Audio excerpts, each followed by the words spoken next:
What's up, guys? I'm going to go over the results, the betting results, and just the whole card of the UFC Vegas 68.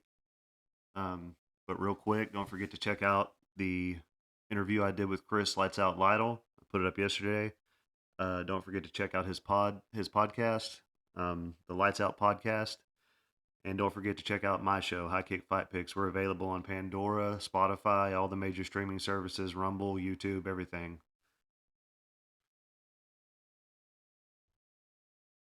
So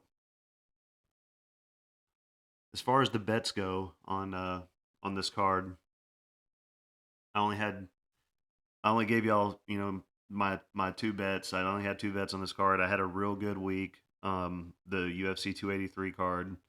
Um, I didn't want to waste all my money putting up bad bets, on this card because this is a pretty shady card.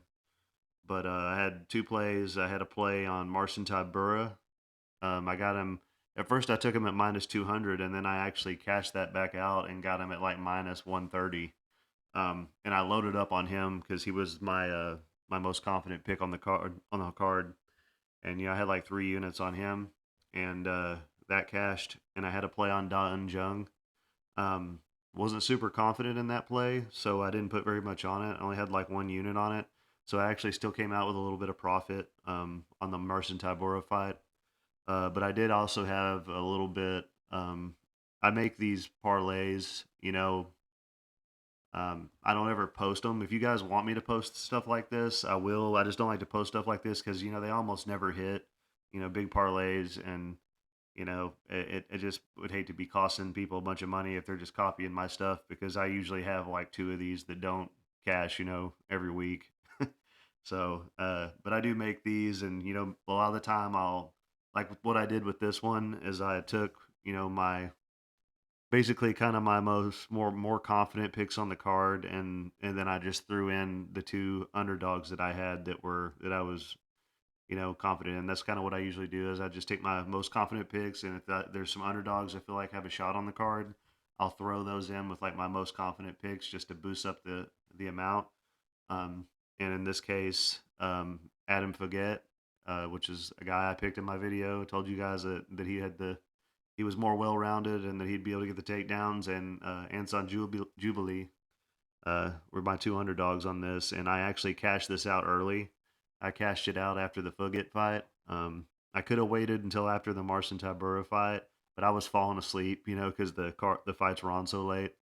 But so yeah, Da Jung would have screwed me, but I cashed it out up here. After all the plus money came in, it was only like I think it was a $30 parlay, and I ended up getting $546 back. So I was happy with that, and I went ahead and cashed that out and went to bed and watched the rest of the fights the next day. But let's just go over the card real quick. I believe I had all of these right. I think I had three fights wrong, and I'll talk about where I went right and where I went wrong real quick. Just go over it. I know most people don't even watch these result videos, uh, but I'm gonna put them up anyway, just for the ones that actually do care about betting and how I did, on the card or whatever. So first fight of the night, everybody knew it. Tatsu Tiara was gonna win this fight. I think I thought he was gonna get a sub in the third round. He ended up getting in the first round super quick. Um, and yeah, Don Jun Young Park. Sorry, so many Asians on this card that I get their names confused.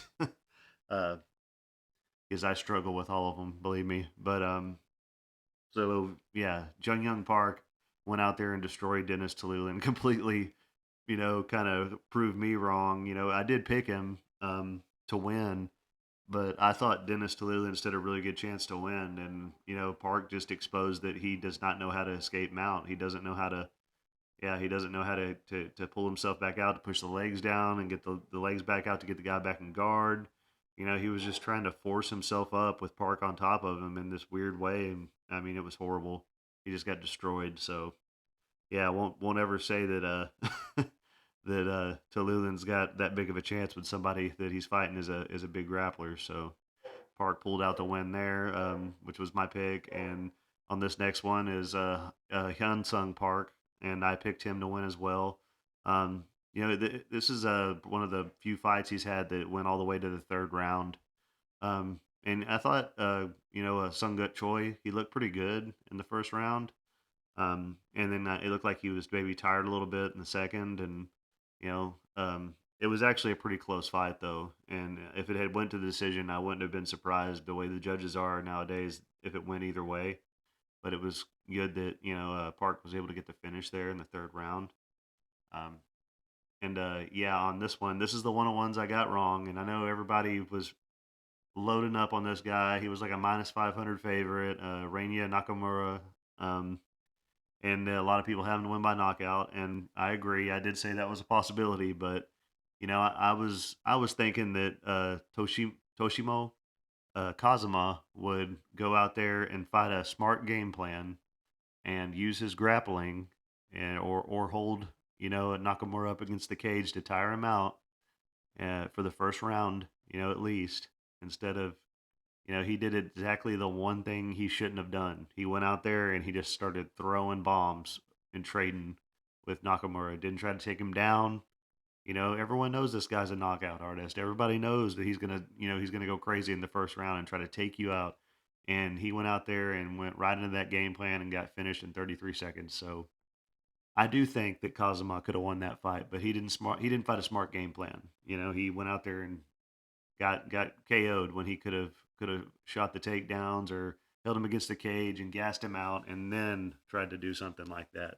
That he has the skills to win the fight. He's a very talented submission artist, but he just went out there and didn't fight smart. So, and the next fight was Jung Young Lee taking on Zai Yi, and yeah, it was a close fight.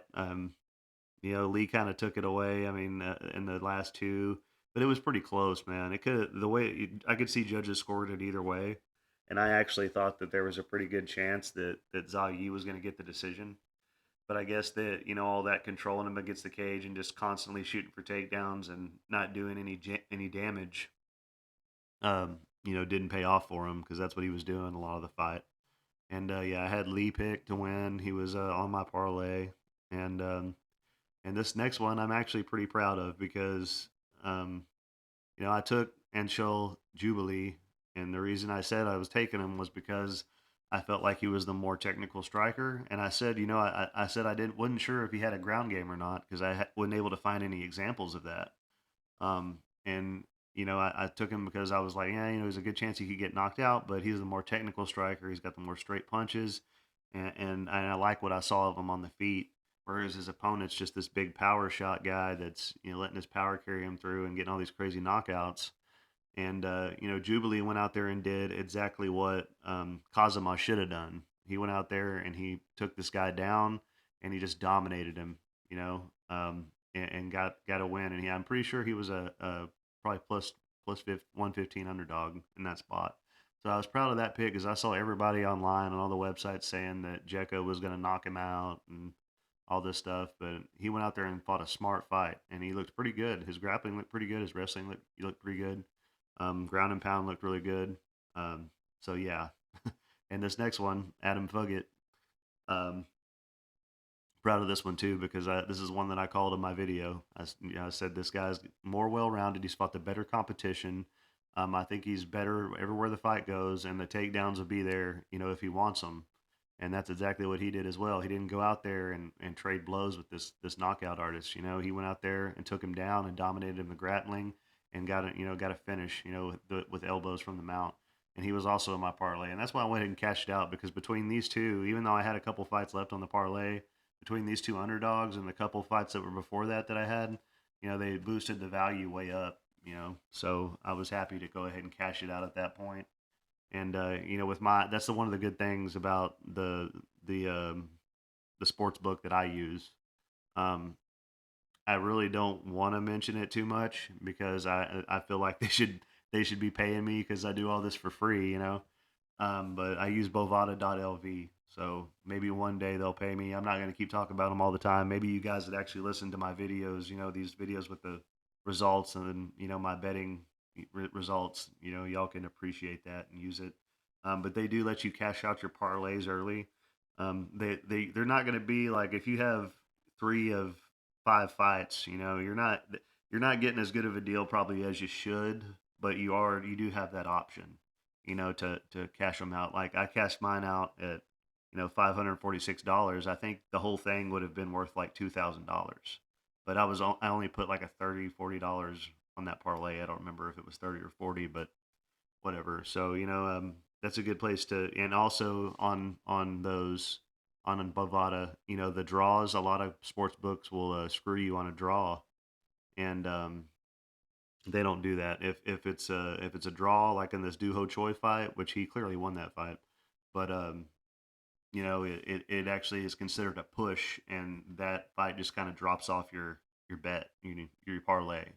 So it doesn't go out against you. You know, it doesn't screw you out of winning your ticket, and you can still cash out and whatever if you got a draw in there. So that's good for them with that. And it's in case you guys need something new. You know, I've heard some people saying they got screwed on the draw. So next up, like I said, was my Marcin Tybura. He was my most confident pick on the card, and yeah, I guess the only one that I guess I got Lewis wrong. I got Da Jung wrong, and I got Kazuma wrong. So, and I should have known better with Lewis. I was just, yeah. Well, I'll get to that in a second, but yeah, Tabor was my for sure pick on the card. So, like I said, I loaded up on him 3 units, and that cashed. And then with the Da Jung fight, I only had a unit on them. So basically, I lost a unit and then gained two.